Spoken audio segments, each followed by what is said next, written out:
Hi, my name is Professor Bate, and today's lesson is going to cover the case study that you have been assigned, titled Cell Phone Design Project. This project will enable you to utilize Microsoft Project 2010 to manage a real-world live project from start to finish. In addition to my teaching notes, I want to provide this video tutorial to guide you through step by step the initial setup of the project so that you are in a position to utilize the functions within Microsoft Project to answer the questions. As you can see, I've opened up Microsoft Project and have the first screen that is shown to all students in plain view. We have task mode, task name, duration, start, finish, predecessors, resources. Since our project is only going to deal with tasks, duration, and predecessors, which is the dependency column in your project, I'm going to go ahead and remove or hide the resources names column, since we don't need that and we only want to make our viewing of this project as efficient as possible. The first thing you want to do is input task name. I prefer to utilize Microsoft Project vertically as opposed to horizontally. So I like to enter in all of the tasks names at one time, straight down the line. I'll do this now. You can follow along with me.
So we've entered in all of our tasks, and now we'll take a look at the duration column and enter in the duration. In this case, we're using weeks. Microsoft Project allows us to use days, hours, months, years, but we'll use weeks. And we can simply code these in with a W, and the weeks will automatically be defaulted to the duration field. So I'll run down this line using the duration column and input all of the weeks for each task.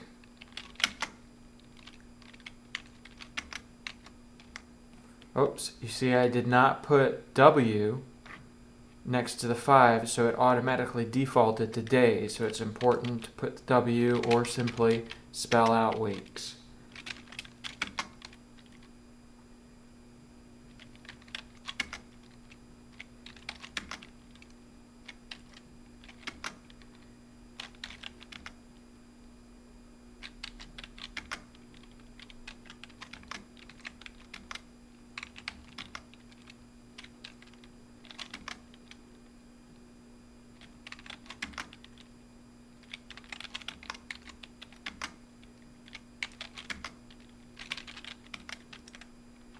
Okay, now that I've entered in the duration, we need to enter in our task IDs and predecessors.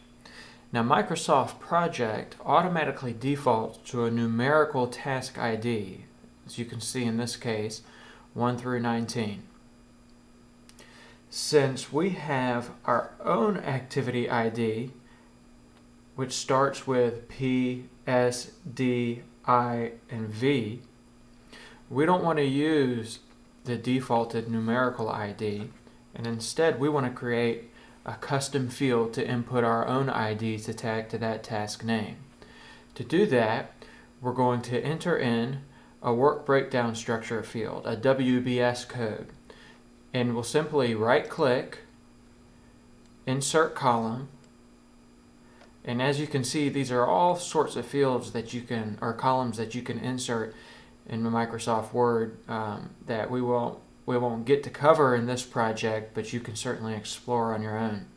So we'll scroll down and click WBS.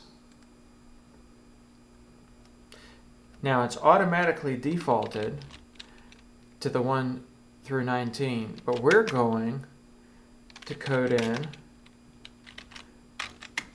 our own custom code, as you can see that I am doing. S1, S2, S3, D1, D2, D3,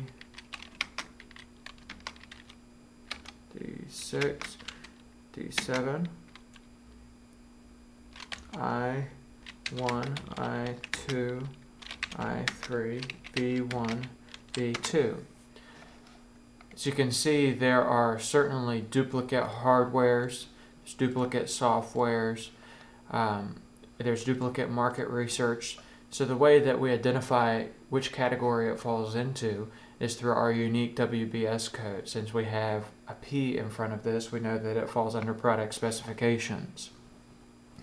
So now we want to input our predecessors or our dependencies. A dependency or a predecessor is essentially what task has to be completed before another task can be completed. In other words, battery cannot be completed until circuits is completed. So we've been given a list of dependencies, and we'll enter those into the predecessor field. Now, Microsoft Project's defaulted predecessor field is linked to the defaulted numerical task ID, not to our customized ID. Therefore, we'll want to create a customized WBS predecessor field to link to this column. To do that, we'll right-click, insert column, scroll all the way down, and click WBS predecessors. We can scoot this screen a little over so that we have enough room. So now, to input our predecessors, we're going to still need to use this column because Microsoft Project again defaults to the numerical ID. So to do that, we'll simply insert our predecessors in numerical format, starting with the first task. The first task has no predecessor because there's not a task that has to be completed before it in order for that task to start. So we simply scoot down one. And we'll input predecessors according to the numerical ID. So for hardware specifications, the project indicates that the dependency is on P1. So P1's numerical ID is 1. So we'll input a 1.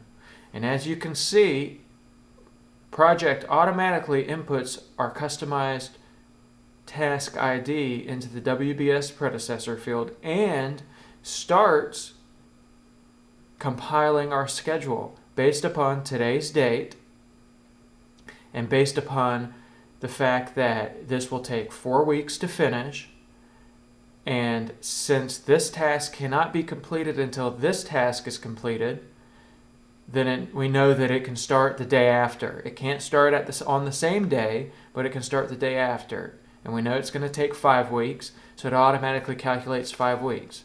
That's right, you don't have to calculate schedules. In days gone by, we used to have to calculate schedules by hand. But the great thing about technology and utilizing softwares like Microsoft Project is that the technology can do this all for you within a blink of an eye.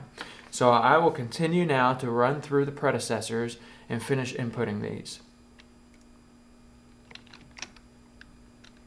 If there's two predecessors, simply put a comma in between each one.